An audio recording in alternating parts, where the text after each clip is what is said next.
noise!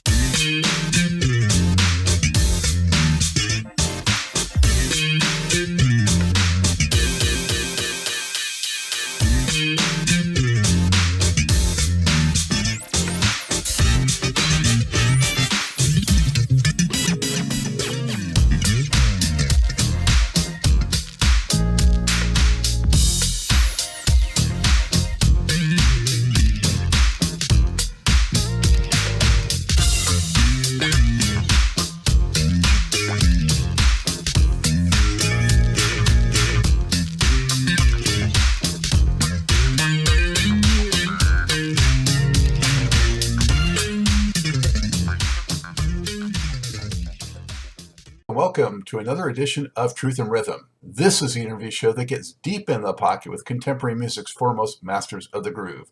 I am your host, Scott Dr. GX Goldfine. If you enjoy this programming, subscribe to the Funk and Stuff channel on YouTube, which is where Truth and Rhythm lives, and be an advocate by spreading the word among fellow funk, jazz, and R&B music lovers. Join Truth and Rhythm's membership program through Patreon. You can also submit a direct donation to the cause anytime at funkandstuff.net.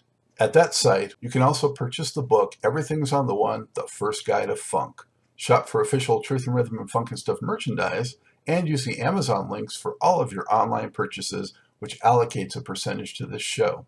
For those of you who go the extra step in supporting the show, you have my heartfelt gratitude for allowing us to continue to shine the light on those special artists whose quest is to find truth in rhythm. I'm delighted to welcome to the Truth and Rhythm Mothership funk, soul, jazz, and pop guitarist, singer, songwriter, producer, and arranger Charles Julian Fearing, who, among his long list of credits, served as a member of Ray Parker's band Raydio. His extensive sessions work includes stars Michael Jackson, Herb Alpert, Lionel Richie, Kenny Rogers, Johnny Mathis, the Crusaders, Nancy Wilson, Joe Cocker, Deniece Williams, Jeffrey Osborne, New Edition, Teena Marie, George Duke, Ray Charles, The Spinners, The Temptations, Dionne Warwick, Patti LaBelle, Barry White, Bonnie Rait, Tina Turner, and Celine Dion. In all, He has performed, written, and or produced more than 250 gold and platinum records. Other credits include movie and TV soundtracks and commercial jingles. Charles, man, what haven't you done? Man, I'm truly blessed. We're in the process of putting a super group together, and I can't mention the first names, but if I mention the first names, you'll know them by their first names. So I'm very excited, that I'm part of the group, and I have submitted, we're going to write the songs together. So I've submitted 4 tracks. And I'm just very excited, and it's going to be it's going to resemble Sly and the Family Stone. So it's going to be 7 members, definitely 2 females. It's going to be 2 males singing, and I'm one of them.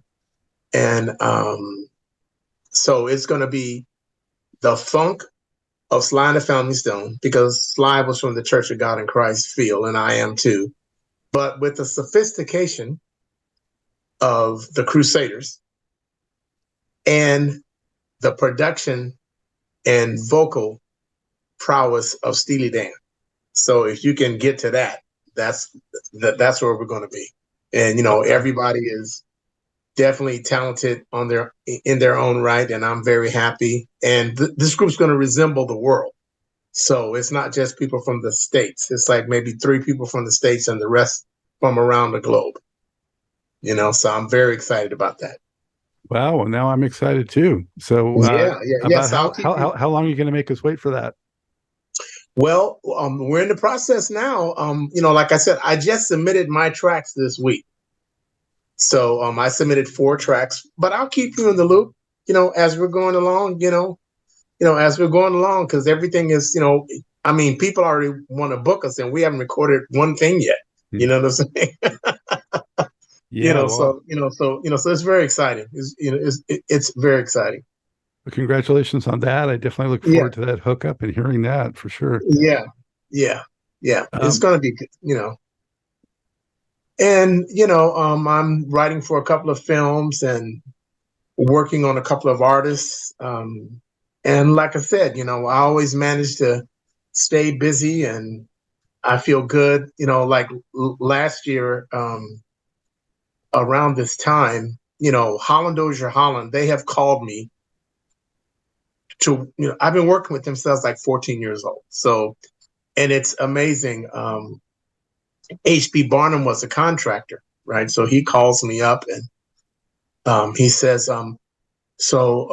Brian and Eddie and Lamont, the Four Tops are going to do a Broadway play. So they're right, they've written new music for the play. McKinley Jackson is arranging, and H.B. Barnum says, so I've been told to tell you to bring everything. And that includes your balalaika.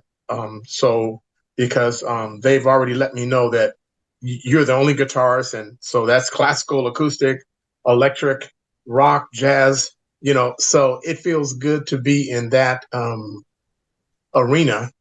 And I got to meet Duke Fakir, who was the last original living Four Top. And as I'm sitting there and talking to this man who still works, he was very active in, the production, along with Eddie Holland and Brian Holland. Unfortunately, Lamont was sick, and Lamont just passed away. But it's just great to be in what is greatness. I mean, these guys, and when they're writing a song, and to be with McKinley Jackson, and like I've known McKinley since I was 13, 14, hanging out at ABC Dunhill, and I get to play his charts, and it's just a beautiful ride. It's a beautiful ride to still work with these guys, and they still call me, and and they believe in me, and it's just a wonderful thing. It's a wonderful, wonderful thing. That's great to hear, especially because I don't know if you know, but the Holland brothers were on the show like right before they launched that show.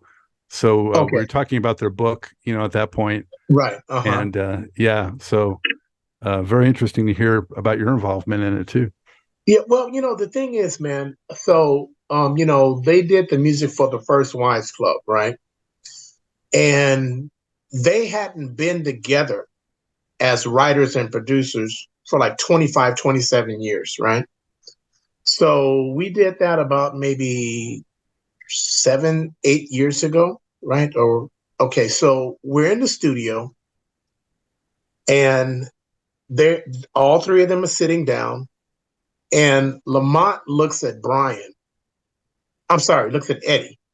and he says, Eddie, every time I hear the lyric to that song, it makes me cry. So as Eddie is singing the lyric, Lamont Dozier is getting tears in his eyes. And I'm just sitting there just observing. These guys have written so many hits together that this lyric that Eddie wrote still affected Lamont Dozier, who as a lyricist and writer on his own has done great stuff, and to be in that moment. And I just treasure those moments, because to me, the Burt Bacharachs and the Holland Dozier Hollands, to me, they're like Burt Bacharach and Hal David. They are the Bachs and Beethovens of today, because of the level and the kind of music that they have written. And this music for the Four Tops is unbelievable, dude.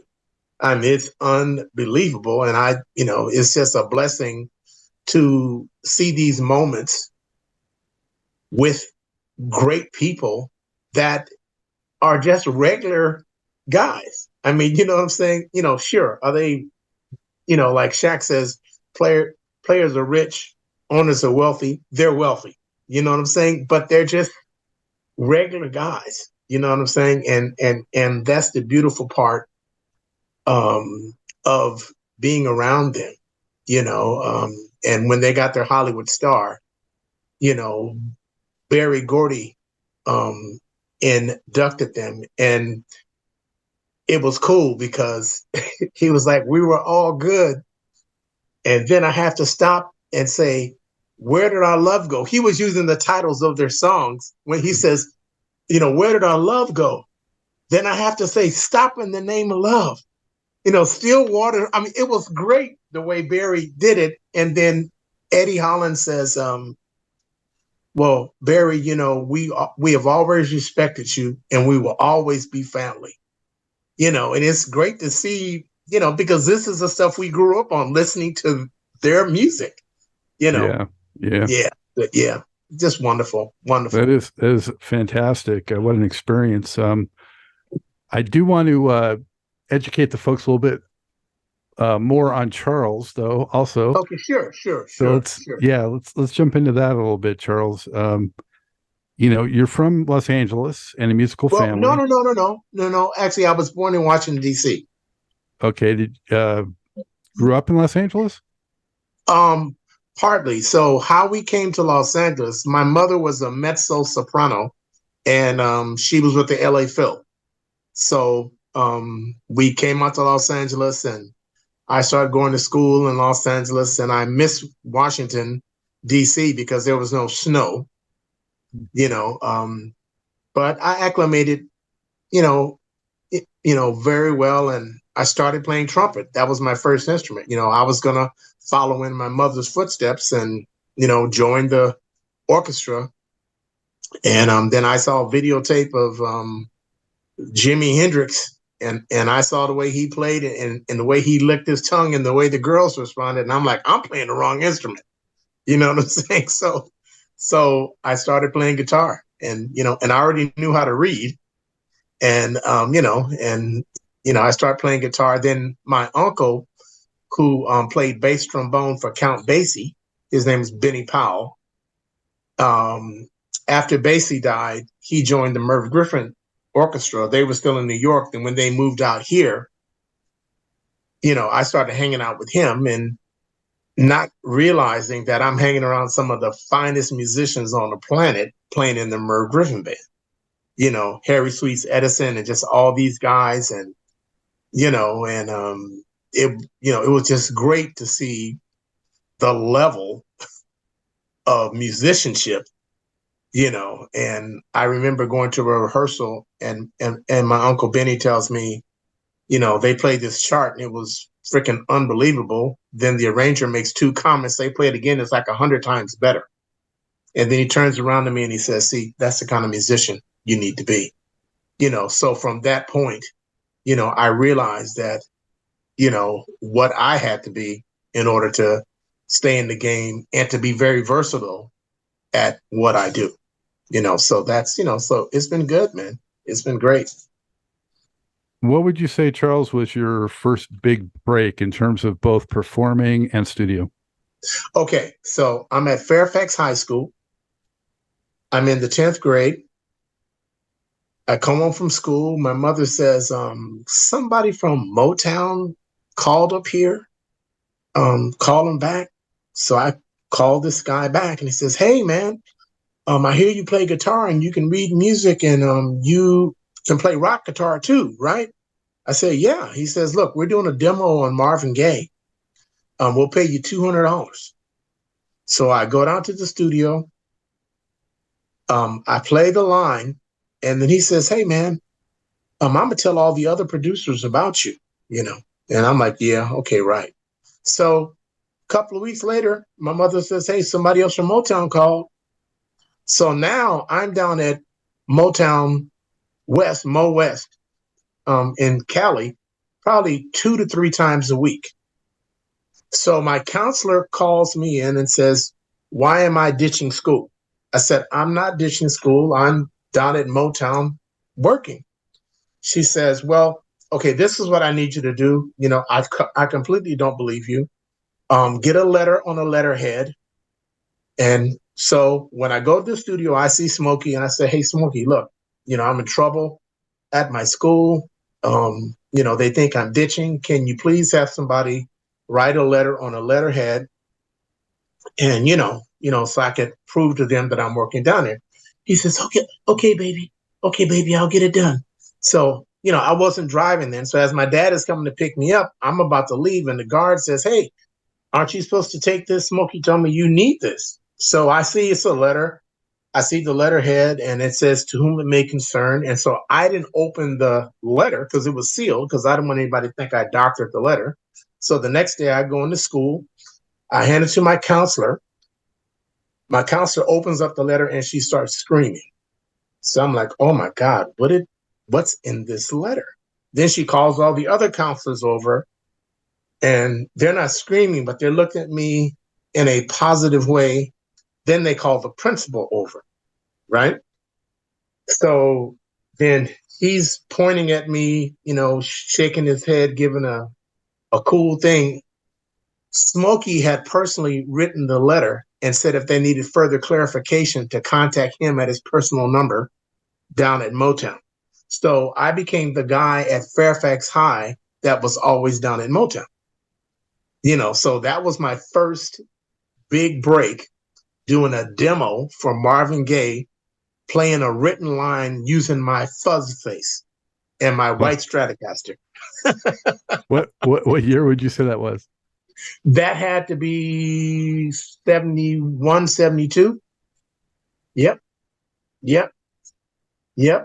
So, it was just a great thing. Then I just started working, and then I hooked up with Barry White, and I wasn't old enough to go on the road, and they're like, well, we're gonna change your age, don't worry about it, and so now I'm on the road working with Barry White. And I told Barry, I said, look, I'm gonna do your sessions and we're gonna co-write some songs together.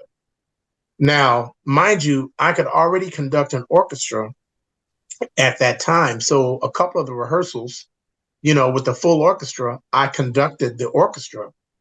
Then I told Barry I wanted to really learn how to arrange.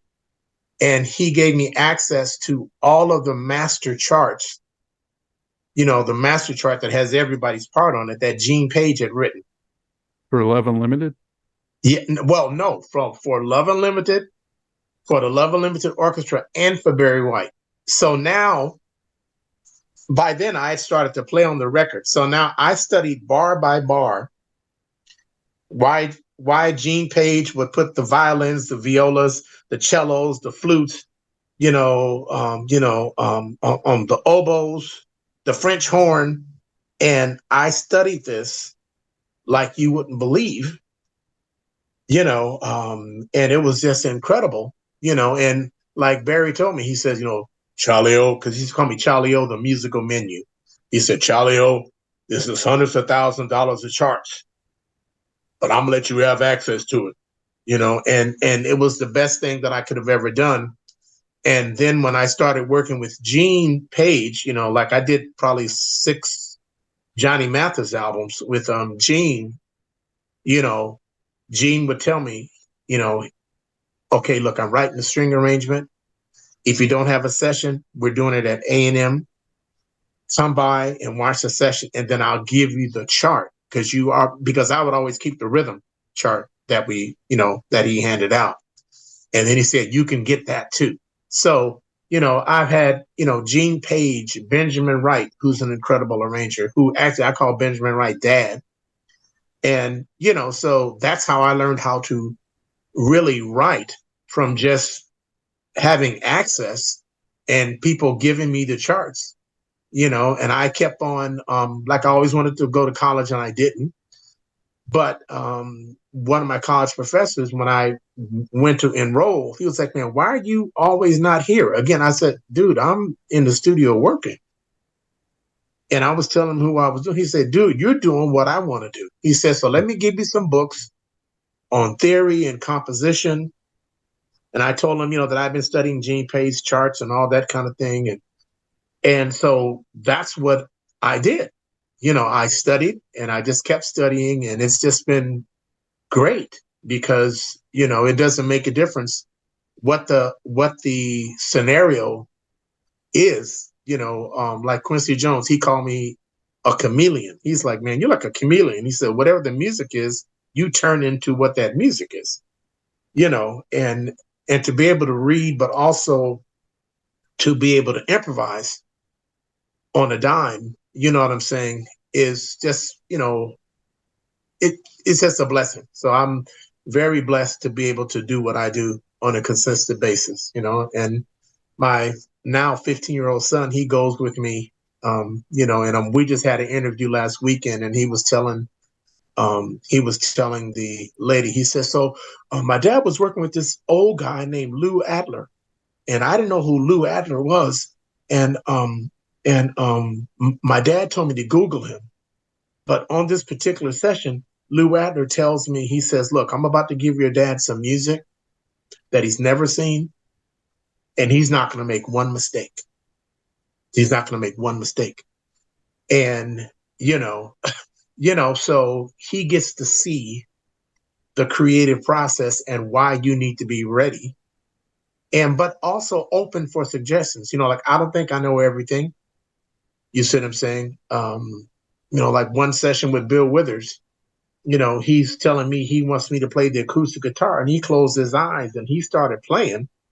And I'm like, Bill, I can probably play what you're playing, and technically it'll be better, but the feel that you have, I can't duplicate that. So I tell you what, you play, I'll play. Then if you want me to come back and do some acoustic stuff, I'll do it after you play, because part of Bill Withers' thing was that guitar, and that relationship between his voice and the guitar.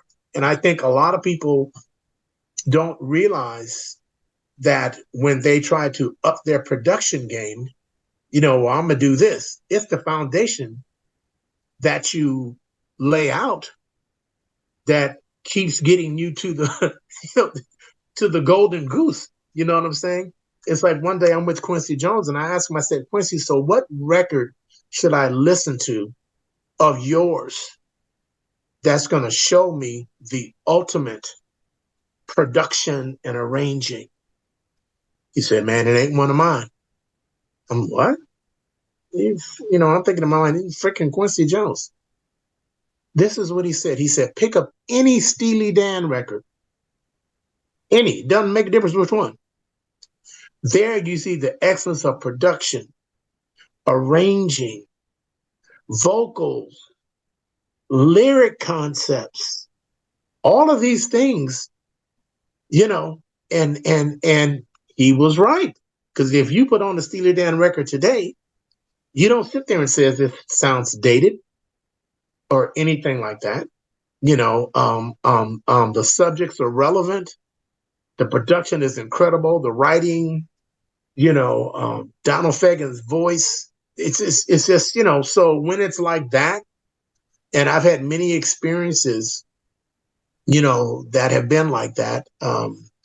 Like I remember working with Burt Bacharach on he called me for a couple of sessions, and I said, man, I'm so excited. He's like, I said, I'm excited because I realize that in your music, you're going to have a different time signature for a couple of bars. And I'm just waiting to play that and to see it. And after the session, can I please keep the chart? You know what I'm saying? And he was just so gracious in his, and I was dead serious. I was like, man, I'm ready for the time change, and you have a bar of 3/8 or whatever it is.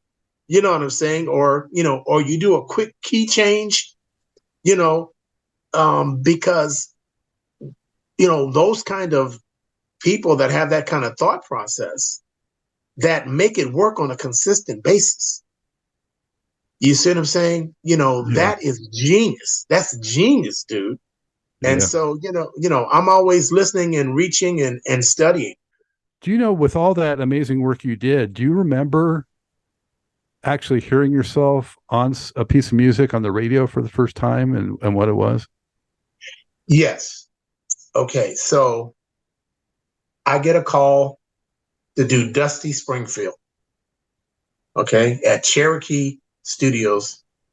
Actually, it's right across, it's catty corner to Fairfax High School. It's on Fairfax right below Melrose, right? So I was familiar with the area because I went to Fairfax. And David T. Walker's playing guitar, and I'm wondering why I'm at the session. And David T. tells me, you got a reason to be here, man. You're going to make a contribution. And I remember hearing that record on the radio. the Dusty Springfield record, which was like my first big pop session. Like I had done a lot of funk sessions, and by that time I was moving up in the Motown chain to be on the A sessions. You know what I'm saying? Because I was still doing demos, and I had moved on to the B sessions, and now I'm getting called to do the A sessions. With Ray Parker and Scott Edwards and Ed Green and David T, who was my hero. And so that's when it all started. That Dusty Springfield.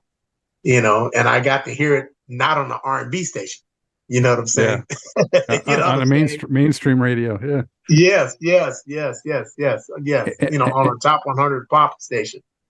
And how did your relationship with Ray progress, and how did you get to be part of that band? Okay, so by the time Ray, so this is what happened. My first session with Ray Parker, right? The producer asked Ray to tune my guitar. And Ray said, well, if he can't tune his guitar, he doesn't even need to be on the session. So I tell Ray, thank you. So we started running into each other all the time. And because when I was 13, 14 years old, I used to always hang out at ABC Studios, and Ray would always work for Lamont Dozier with McKinley Jackson. So I knew Ray, and McKinley was like, hey, he's an up and coming, guitar singer and so and so and so and so. Then it just progressed to the point where I was doing a session with James Gatson, and we're at Kendon Recorders. And Carol Pincus, who was married to Harold Childs, she worked for Clive Davis, and she came in and she says to me, Ray Parker wants you to be, he's starting a band, and he wants you to be in his band. So that's how it all started. It started at Kendon Recorders. At that time, I was under contract with Barry White, right? So, I had to go tell Barry White that I was going to leave him, to join Ray's band. And so that's how that happened. And he was cool with it?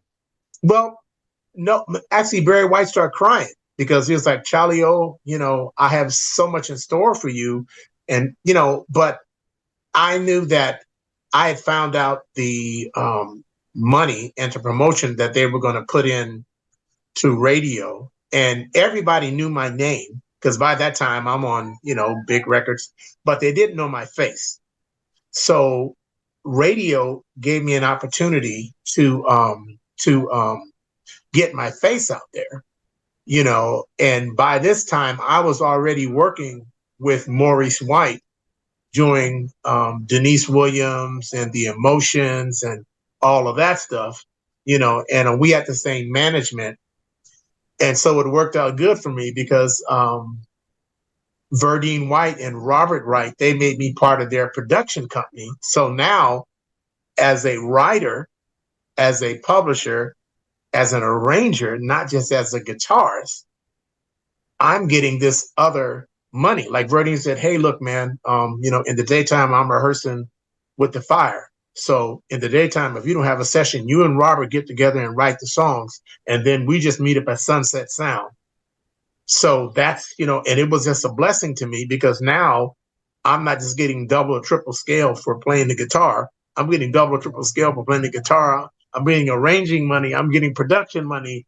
I didn't even know what publishing was, and I got a lesson in, there's only two sides of the song, and, why do people fight over the publishing? Well, because the publisher owns the copyright. This is like a new whole world for me, and, it's been great to have so many people that believed in me, but also taught me valuable lessons on how to protect my intellectual property.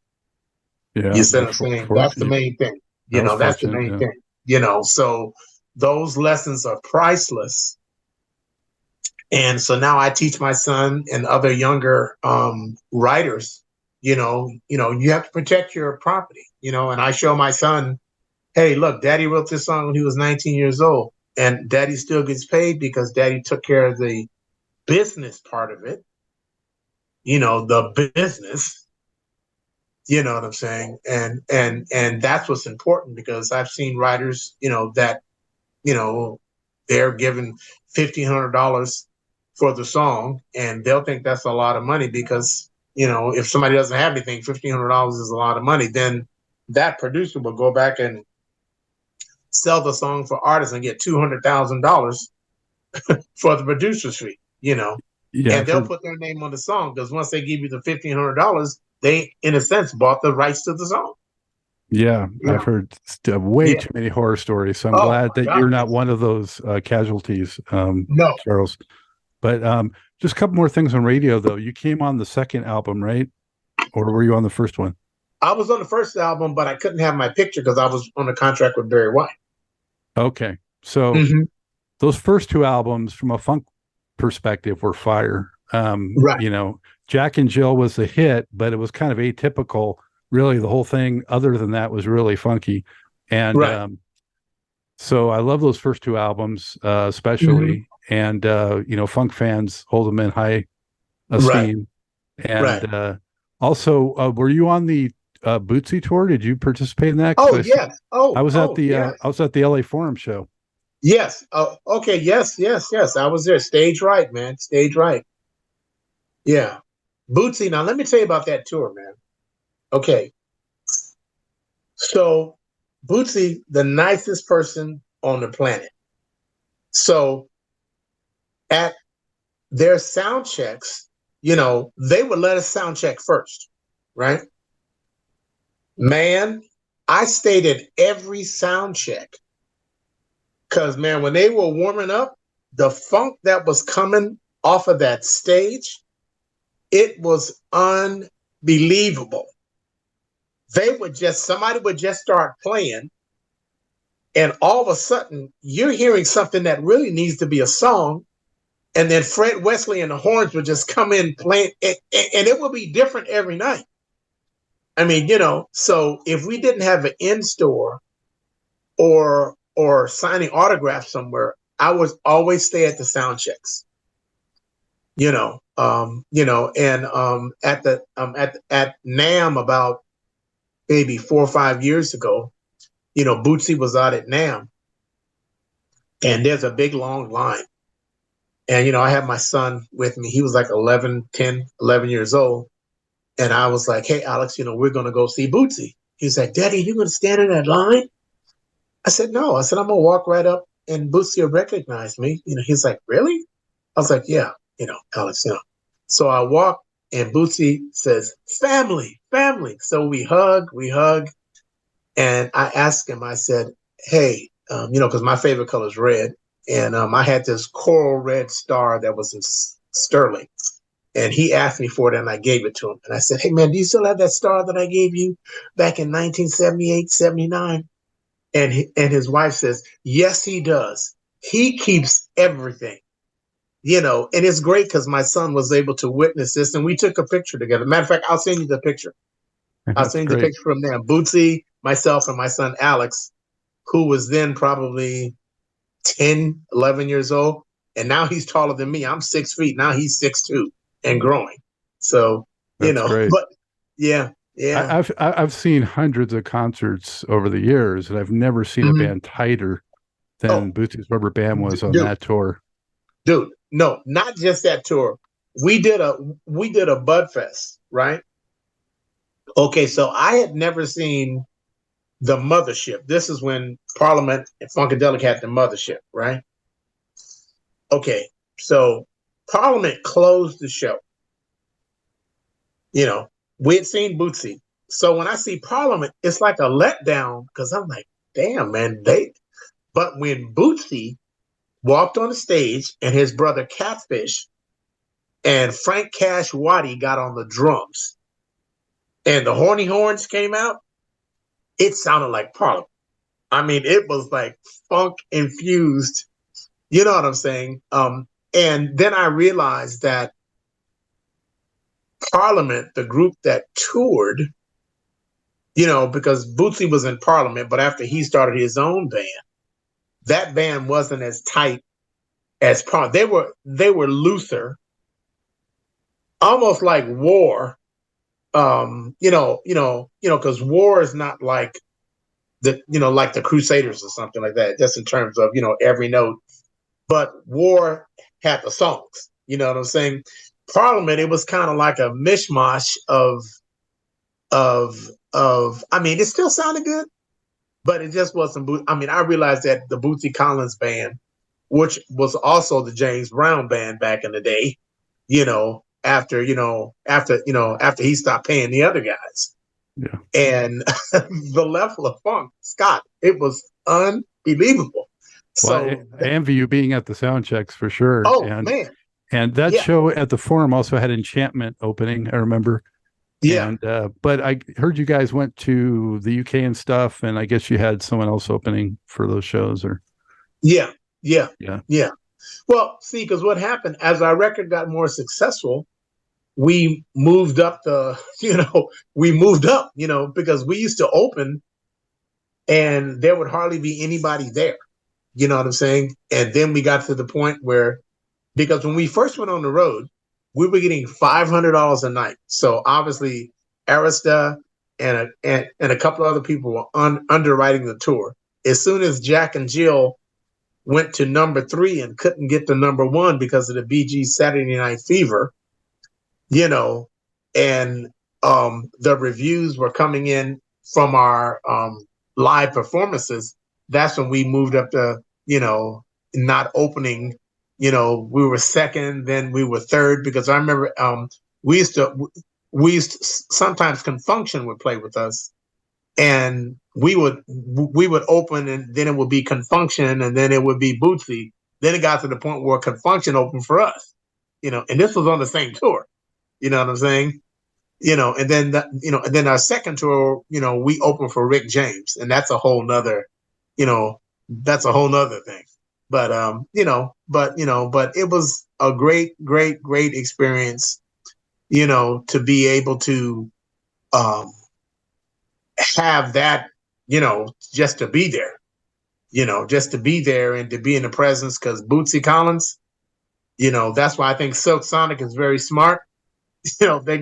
They reached back and got Bootsy, and that record that Bruno Mars and Anderson .Paak made, which is just a straight up Scott R&B record. That's an R&B record. Fortified with Bootsy. Yeah. But what I'm saying, even if you take Bootsy away, the music is R&B, dude. Mm-hmm. I mean, this is not I catch a grenade for you kind of thing. This is straight up R&B. Even the ballads, everything is R&B. Leave the Door Open. I mean, that's an R&B ballad. So that proves that if you make a great record, that it'll cross every genre. You know what I'm saying? Also, if it's presented in an accessible way for the public, Oh, right. Of course. If it's packaged the way. Right. Yeah. Right. Yeah. How did Ray decide, what guitar parts you might do or he would do? Because, he's another guitar player. Okay. So what happened was Ray's not a soloist in the sense of a soloist. So when he found out that I could really play rock, and then I play acoustic guitar too. So we would just sit there, and after we come up with the song, and after doing so many sessions, you know what I'm saying? It's like when I work with Dean Parks and all these guys, you kind of know what your role is. I mean, you know what I'm saying? And we would make suggestions to each other, and and I would say sometimes, hey, Ray, you need to play that part, and I'll play the other part, or it will be vice versa. So that's how we would come up with it, And did you get to? I see Stargard on your credits. Did you get to work with Norman Whitfield? Yes, which was incredible.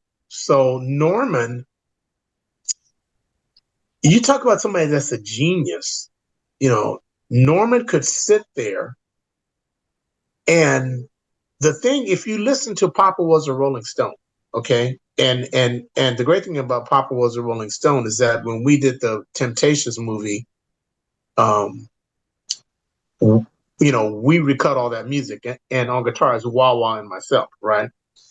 But Norman would have a song that would not have any change, bridge, it would be the same thing. But the way he carved the song out and the way he would arrange it, it would be incredible. And just his thought process, Norman's thought process in production was incredible, because he would have me double guitars, and then he would say, okay, so I want you to play the same thing, but just change one note. And I'm sitting there, now I'm getting a whole nother lesson, because I already knew about the multiple guitar thing, because Barry White used 4 and 5 guitars at one time, and Barry's thing was that he gave you the part based on your personality, right? And Norman would just change one note, and when you hear it back, you would be like, wow, and just the process of Norman Whitfield. And, there was always a little jealousy from what Brian Holland used to told me, between Norman Whitfield, not so much Barrett Strong, because he would come in and just do his thing and not get into that thing, but, and I'm thinking, Norman Whitfield, Barrett Strong, great songwriters, Holland Doja Holland, great songwriters, and there's a competition, you know what I'm saying? But it was a healthy competition, and that's great. You know what I'm saying? And Norman was incredible, man. His stuff is still getting played today, just like Holland Doja Holland. Every day, somewhere, those songs are being played. Every day. So that's a testament. That's a testament. Absolutely. You work with so many favorites of mine. Another one of my all-time favorite male singers is Jeffrey Osborne, and I've done a lot with him. Okay, so Jeffrey Osborne, George Duke, and Ndugu Chancellor, God rest his soul, who also got me in the Crusaders. He tells George Duke, okay, you need to call this kid Charles Julian Fearing. He's like probably the funkiest guitarist, George, but he can play anything though. Okay, so Jeffrey Osborne, who I knew, but I'd never worked with him, because when I met him, he was an LTD. So we're doing the first song, I Really Don't Need No Light, right? So I asked, the verse and the chorus really doesn't change. It's like the same music until you get to the bridge. So I asked, I said, George, I'll do better if Jeffrey sings, and then I can kind of make the verse, and the chorus. He was like, man, well, whatever you need, man, whatever you need. I just need that funk. So George hooks up the mic. Jeffrey is walking around the studio singing.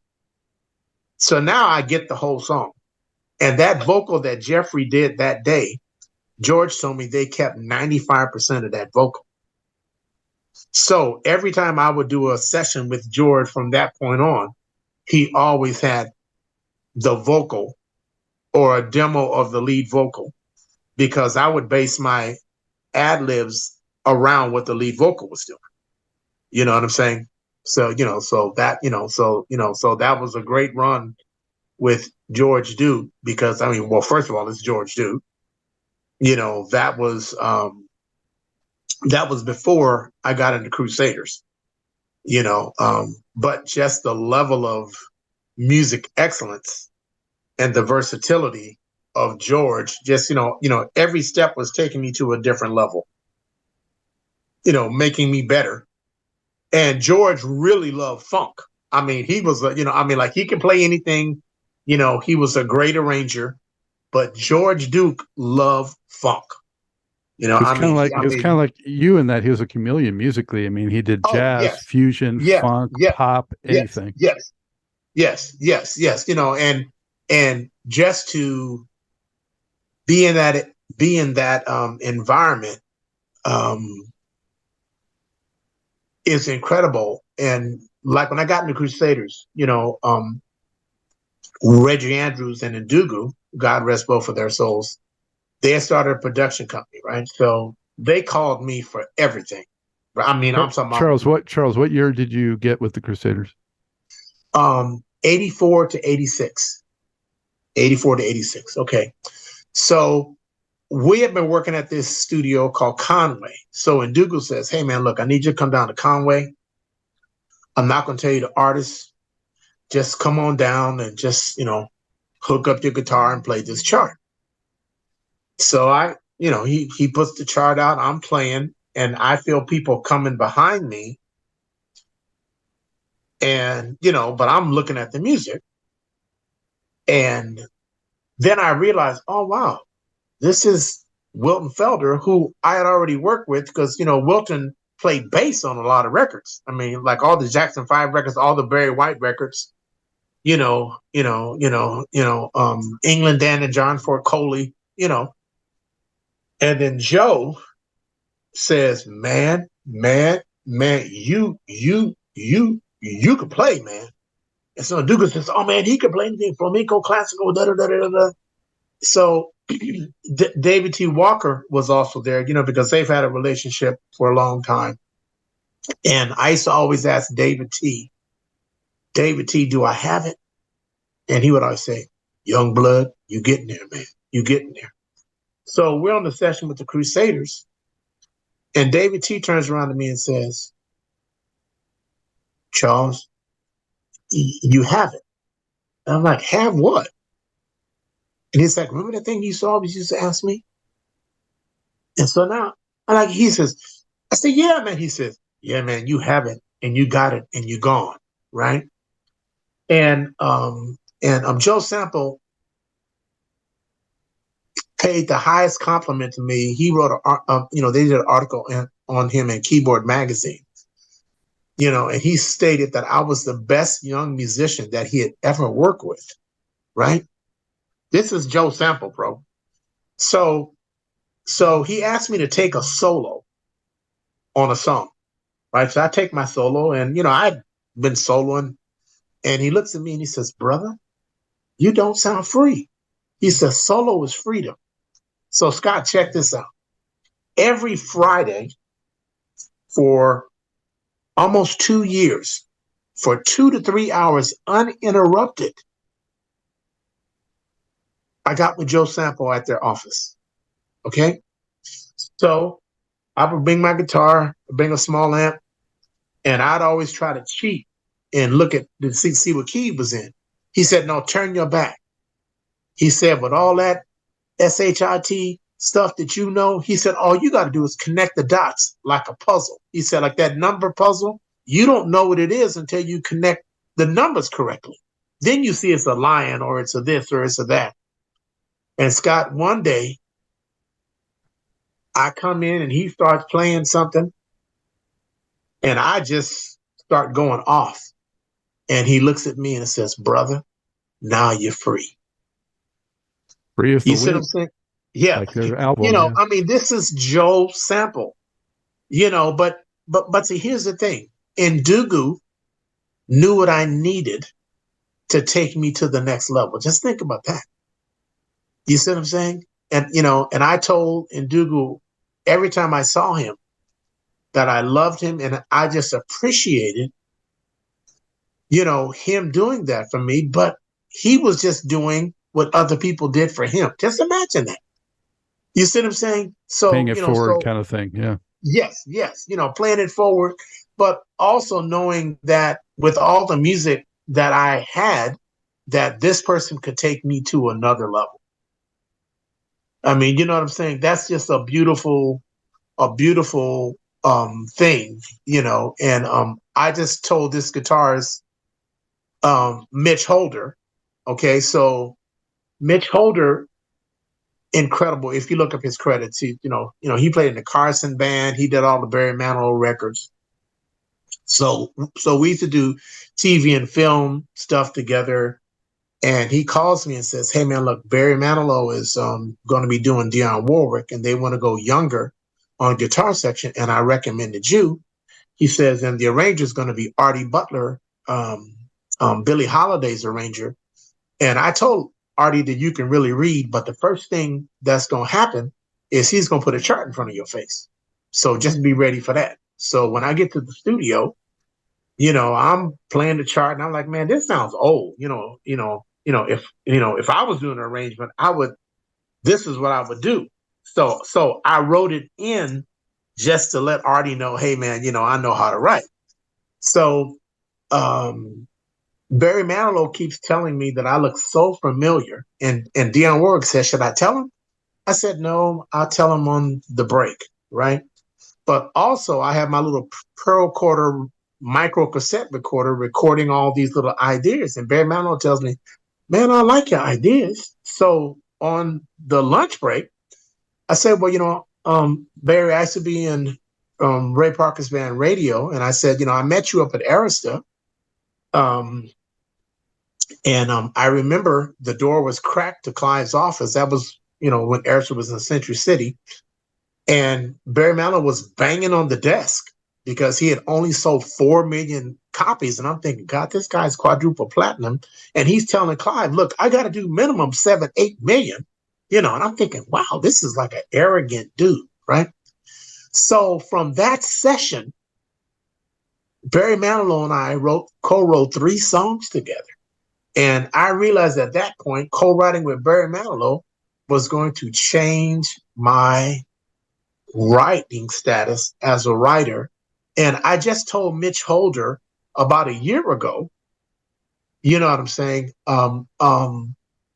what that session did for me, and that he recommended me, and it's just amazing. I've had these great interactions with even, musicians, because, when I would do film stuff, I was always a groove guy, right? I'm, hey man, Charles, give us that groove. You know what I'm saying? And they would say, hey, well, the ending is here, so just make sure you play the ending. Oh, okay, great. So there was this one cue that was an Eddie Van Halen, Jimi Hendrix cue. So it's Mitch Holder, Tim May, and myself. So Mitch turns to Tim and said, man, have you heard Charles play like rock and roll? He says, man, he's got the Eddie Van Halen tapping thing down, but he also has his Hendrix thing. So they tell the composer, hey man, because he was like, he tells Mitch and Tim, you guys figure out who's going to do the rock part. So Mitch and Tim said, hey man, you need to let Charles do it. He says, no, Charles is the groove guy. Let him play the groove. Okay, I need you one. So Tim says, look, this guy needs to know that you can play this style of guitar. So they're about to take a lunch. So Mitch says, Charles, take part of your lunch and knock this out. So the producer says, okay, well, it's okay because we're going to lunch. The second engineer is going to be here. If he wants to waste his time, then when we get back, you or Tim do it, Okay, so I go grab my Charvel with the Floyd Rose on it, and it's got one pickup and one volume knob, and I grab my Marshall amp, and I have a whole different setup, right? So when he comes in, he said, how did it go? He said, he did it like in one take. He says, okay, let me play it, let me hear it. And he hears it. And now he looks at me differently and says, I'm going to have to tell all these other producers because everybody thinks of you as the groove guy. You know what I'm saying? And that's when I realized, wow, I have to show people what I can do. It's like when Dean Parks heard me play acoustic guitar. It's like, dude, I got to tell, because he says, again, everybody thinks of you like this groove and funk guy that can read, but you can come up with these other intricate kind of parts. And, it was, Dean Parks, Mitch Holder, Tim May, Jay Graydon, who's one of my favorite guitarists because, he played the solo on Peg, which is, by the way, that's a one take solo. They had called 7 of the best guitarists. Larry, Skunk Baxter, Charles Deering, and Jay Graydon came in there. That's a first take solo on Peg, bro. That's what I'm saying? So, Jay's like my hero, right? But just these guys that like they would tell me, man, you got to get into effects, because at the end of the day, they would say, okay, how many doubles do you have? They say, well, we have 25 doubles. And, so and so and so. They would ask me, I was like, well, I don't have any doubles. They're like, dude, you got to get a rack. You got to make some effects. Because he said, for every double you play, the first double is $40. And then after that is $20. So I'm doing the math. So if you did 25, 30 doubles, and you're already getting double scale, so I hurried up and got a rack. And again, when I put my rack together, I went to those guys to help me get it set up the right way. You know what I'm saying? So I've had some blessed moments with guys who were not jealous or envious. You sit there saying that were willing to put me in positions to where I would do TV and film, and they would say, okay, hey man, so this is what the strings are going to be. Can you play the top violin line in that lead sound that you have? And then, do your little ad libs, but this, and then I'm realizing I'm in a unique position. And how I got to that position, I was helped by some of the greatest, most loving and most giving guys, that didn't look at color, it's like they knew I wanted it. They knew that I could do it. And they put me in a position to do it. That's awesome. I mean, how fortunate is that, man? Yeah. That's pretty fortunate, bro. I agree. Yeah. There's much more to this great Truth and Rhythm interview. Just continue on to the next part of the episode. Also, be sure to subscribe to this channel. If you've already done so, please share it with friends. And become a member by joining Truth and Rhythm on Patreon or consider donating at funkinstuff.net. Thank you very much.